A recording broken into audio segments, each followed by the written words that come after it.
क्या आप भी हर किसी को खुश करने की कोशिश करते रहते हैं? अगर हाँ, तो आज से ही ना अपने इस आदत को बदल दें, क्योंकि हर किसी को खुश करना लगभग नामुमकिन है। एक्चुअली पीपल प्लीजिंग आपकी मेंटल हेल्थ पे बुरा असर डाल सकती है और इस चक्कर में ना आप खुद को ही परेशान करते रहते हैं और इसकी वजह से तनाव, गुस्सा और मेंटल प्रॉब्लम आपको हो सकती है और जिसका सही असर आपकी सेहत पर भी पड़ता है। इसलिए इस हैबिट को सुधारने की ज़रूरत है। तो आज से ही इस हैबिट को बिल्कुल भी अपनी लाइफ से बाहर निकाल के फेंक दीजिए।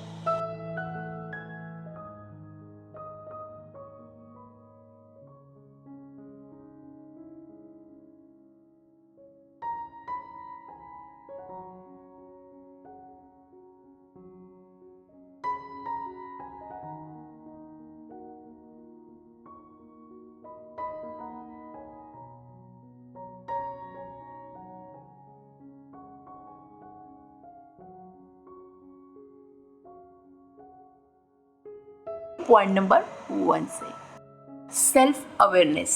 दोस्तों, सबसे पहला स्टेप तो ये है ना कि आप इसको एक्सेप्ट कर लो कि आप लोगों को खुश करने की आदत रखते हैं या रखती हैं। अगर आप एक्सेप्ट नहीं कर पा रहे हैं ना, आपका ईगो इसको नहीं करने दे रहा है, तो आप मिरर के सामने खड़े हो जाइए और पुराने सारे सिचुएशंस को ध्यान से सोचिए। थोड़ा सा अपने लाइफ में पीछे चले जाइए और सोचिए जब जब आपने दूसरों को खुश करने के लिए अपनी चीज़ों को छोड़ा था, अपनी चीज़ों को सेक्रीफाइस किया था और उस वक्त आपको कैसा फील हुआ था, उस फीलिंग को महसूस करिए और ये सोचिए, मिरर में सामने देखिए, अपनी आंखों से आंखें मिलाइए और खुद से पूछिए कि क्या आप बार बार इस फीलिंग को अपनी लाइफ में दोहराना चाहते हैं, हमेशा इस फीलिंग को महसूस करना चाहते हैं या खुद की खुशियों को भी प्रेफरेंस देना चाहते हैं।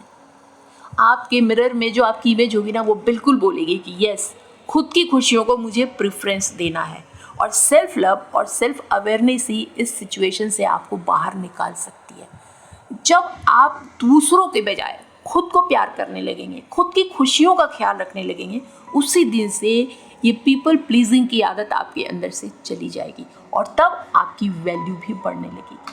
अब पॉइंट नंबर 2, आपकी वैल्यू कम होती है।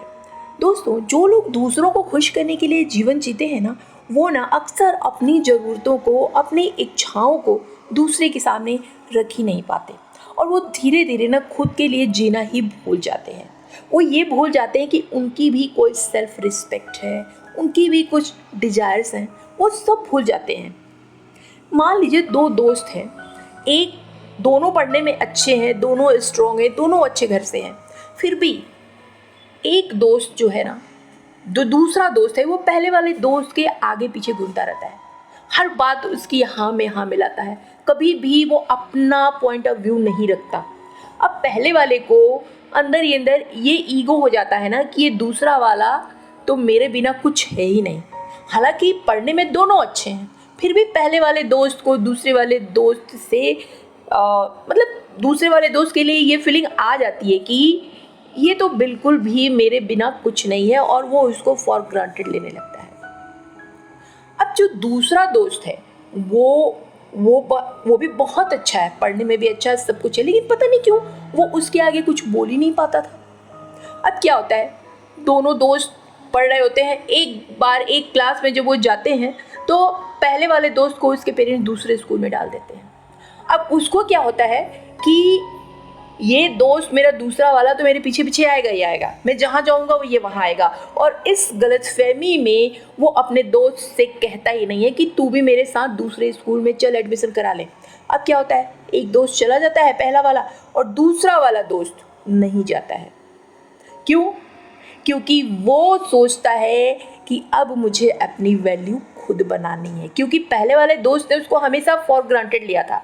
अब उसके पास एक मौका है कि वो अपने उस दोस्त से अलग होकर अपनी वैल्यू क्रिएट करे, और वो कर रहा है और क्लास में बहुत अच्छे नंबर पा रहा है, सब कुछ सही चल रहा है। लेकिन आप सोचिए कि अगर वो लड़का, दूसरा वाला दोस्त, दूसरे स्कूल में भी उस पहले वाले दोस्त के पीछे पीछे चला जाता तो क्या लाइफ में फ्यूचर में कभी वो खुद की वैल्यू ग्रो कर पाता, खुद के इम्पोर्टेंस को समझ पाता?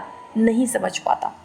तो इसी बात से आप समझ सकते हैं कि जो लोग हमेशा दूसरों के आगे पीछे घूमते रहते हैं, लोग उनको फॉर ग्रांटेड लेने लगते हैं। एक वक्त के बाद वो आपको अहमियत देना ही बंद कर देते हैं, क्योंकि उन्हें तो पता है आप उनकी हर परेशानी में उनकी हेल्प के लिए आगे आएंगे, और इसलिए वो आपकी वैल्यू नहीं करते। तो हमेशा अपनी वैल्यू आपके हाथ में होती है और आप ही उसको क्रिएट कर सकते हैं।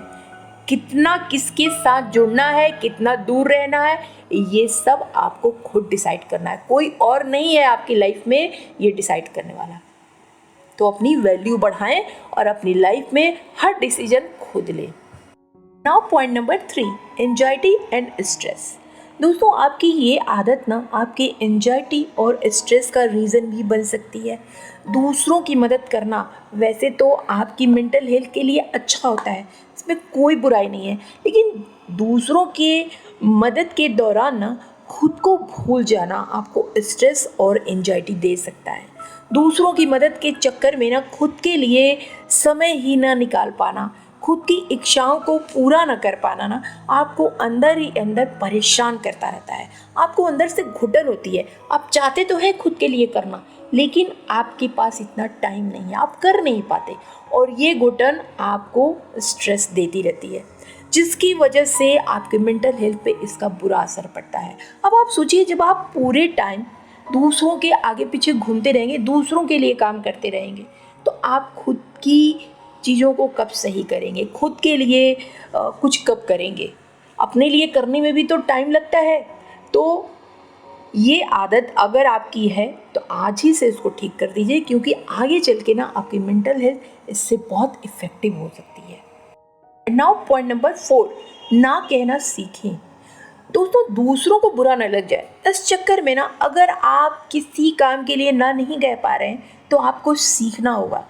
इसकी मदद से आप पीपल प्लीजिंग से बाहर निकल सकते हैं। स्टार्टिंग में ना थोड़ी मुश्किलें आ सकती हैं, क्योंकि आपको आदत नहीं है ना कहने की, लेकिन एक बार करेंगे आपको बुरा लगेगा, क्योंकि आपका दिल तो बहुत बड़ा है ना।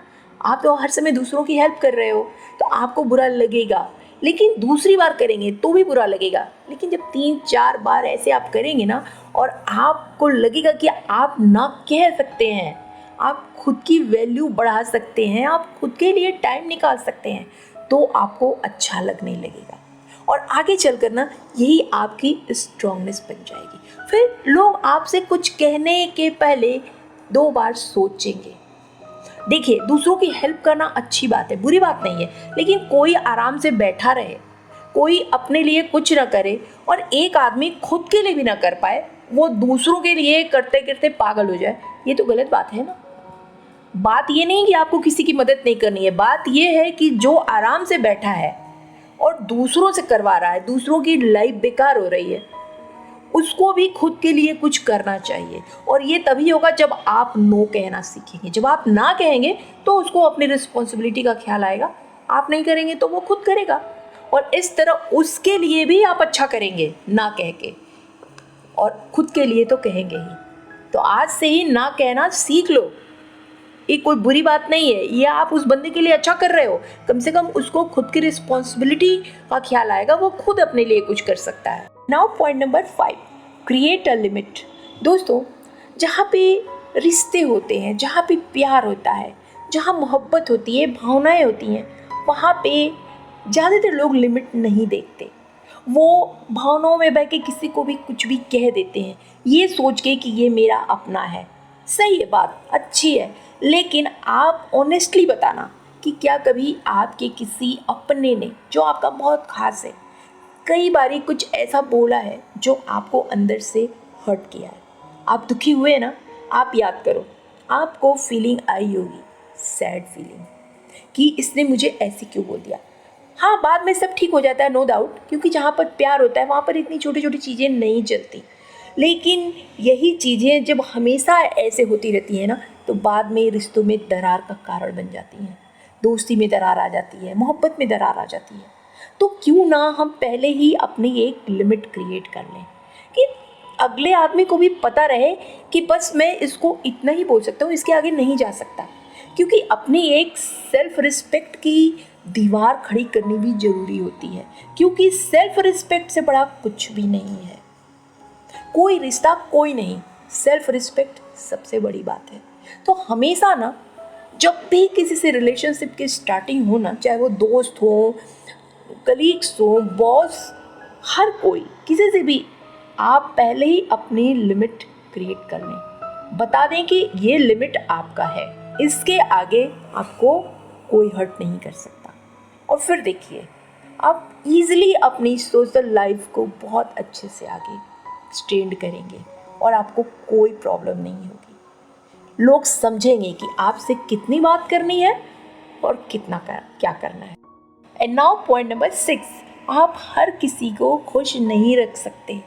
दोस्तों, इसे समझना थोड़ा सा मुश्किल है, लेकिन सच यही है कि आप हर समय हर किसी को खुश नहीं रख सकते, क्योंकि हर किसी की ज़रूरतें अलग अलग होती हैं। हर किसी एक पर्सन को खुश करने के लिए किया गया काम किसी दूसरे पर्सन को किसी दूसरे तरीके से परेशान कर सकता है। ऐसा मान लें कि आप ग्रुप में हैं, ग्रुप में आप किसी एक को बहुत ज़्यादा फेवर कर रहे हैं, उसकी खुशी के लिए बहुत काम कर रहे हैं, तो कहीं ना कहीं इनडायरेक्टली ये दूसरे मेंबर के ऊपर बैड इफेक्ट डालता है, कहीं ना कहीं उसके अधिकारों को छीनता है ये कोशिश आपका, तो कहीं ना कहीं वो हर्ट होगा। तो ग्रुप में तो ये बिल्कुल नहीं चलेगा। अब जैसे मान लीजिए कि एक घर में 2 बच्चे हैं, ठीक है, एक बच्चे की खुशी के लिए बहुत कुछ किया जा रहा है, दूसरे तो कहीं ना कहीं दूसरा हर्ट हो रहा है। और कहीं ना कहीं अगर 2 बच्चे हैं, दोनों को बराबर बराबर मिलना चाहिए। जाहिर सी बात है कि एक के हिस्से का भी दूसरे को दे दिया जा रहा है, तो वो बच्चे की फीलिंग कहाँ जाएगी दूसरे वाले। तो वही चीज़ है कि हर समय हर किसी को खुश रखना मुश्किल है, क्योंकि आप जब किसी एक को खुश करेंगे, दूसरा अपने आप हर्ट हो जाएगा। तो इससे अच्छा है कि हमेशा एवरेज रहें, जो सही है वो करें, जो सच्चा है उसका साथ दें। That's it. एंड फाइनली, जो भी टिप्स मैंने बताया है उन सबको आप फॉलो करें और इस हैबिट से जितनी जल्दी हो सके बाहर निकलें, अपनी एक स्ट्रॉन्ग विल पावर बनाएं और अपना एक पॉजिटिव ऑरा क्रिएट करें।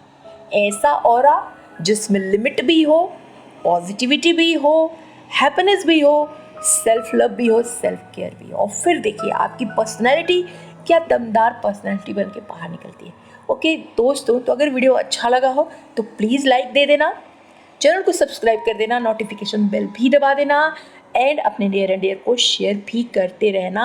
और कौन सी टिप्स आपको सबसे अच्छी लगी, या फिर अगर आपके अंदर इसमें से कोई भी एक आदत है तो मुझे कमेंट करके ज़रूर बताएं। और आप ये भी बता सकते हैं कि आप कौन सी वीडियो देखना चाहते हैं, मतलब सजेशन कर सकते हैं मुझे कि मैं किस टॉपिक पे वीडियो बनाऊं।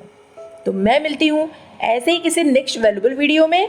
Till then bye bye. हाँ, एंड स्क्रीन पे जो वीडियो लगी है उसको देखना मत भूलना।